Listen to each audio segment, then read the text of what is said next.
3, 2, 1. Mr. Clark, and these are the video lecture notes for History 17B, Chapter 18, Industrialization and the Rise of Big Business.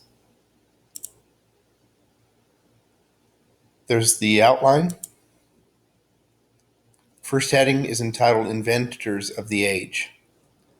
Inventors of the late 19th century flooded the market with new technological advances. There's Henry Ford with his light bulb.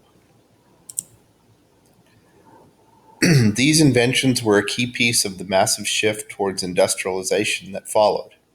Another big invention was the telephone. Next slide. For both families and businesses, these inventions eventually represented a fundamental change in their way of life. Another invention of that time, the manual typewriter. Next slide. Communication technologies, electric power production, and steel production were perhaps the three most significant developments of the time. Next slide. Whether self-made millionaires like Andrew Carnegie or John D. Rockefeller, or born into wealth like J.P. Morgan, these men were the linchpins that turned investors' ideas into industrial growth. Next slide. Steel production in particular, but also oil refining techniques and countless other inventions changed how industries in the country could operate. Next slide.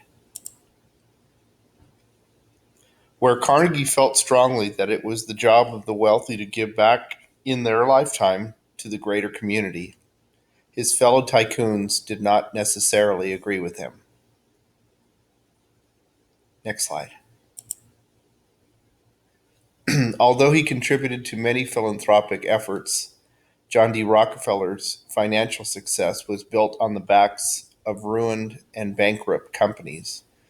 John D. Rockefeller and other of these business giants were often referred to as robber barons because of their harsh tactics in creating monopolies. Next slide. J.P. Morgan sought wealth strictly through the investment in and subsequent purchase of others' hard work. Next slide. Along the way, the models of management they adopted, that is, horizontal and vertical integration, the creation of trusts, holding companies, and investment brokerages, became commonplace in American businesses. Next slide. Very quickly, large business enterprises fell under the control of fewer and fewer individuals and trusts. Next slide.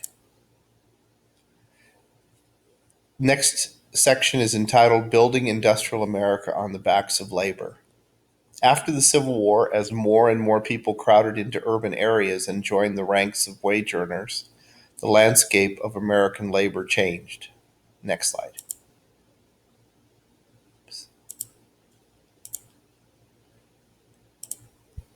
For the first time, the majority of workers were employed by others in factories and offices in the cities.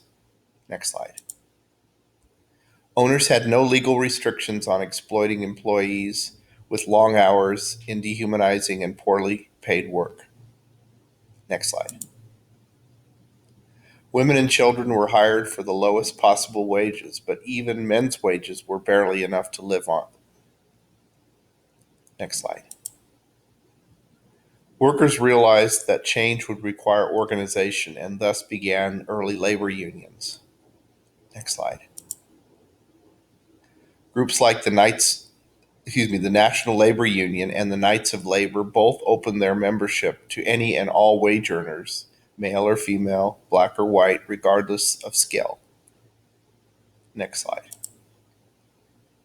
The American Federation of Labor, a loose affiliation of different unions, grew in the wake of these universal organizations. The American Federation of Labor focused on skilled workers, and so was more selective on who it allowed to join its union. Next slide.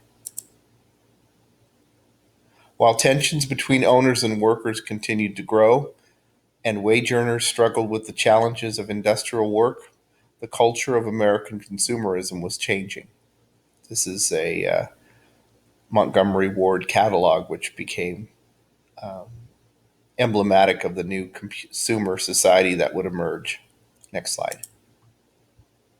Greater choice, easier access, and improved goods at lower prices meant that even lower income Americans, whether rural or urban, had more options. Here's the Sears and Roebuck catalog from that time. Next slide. The result was a population that had a better standard of living than ever before, even as they went into debt or worked long factory hours to pay for it. Next slide. And that's it for chapter 18.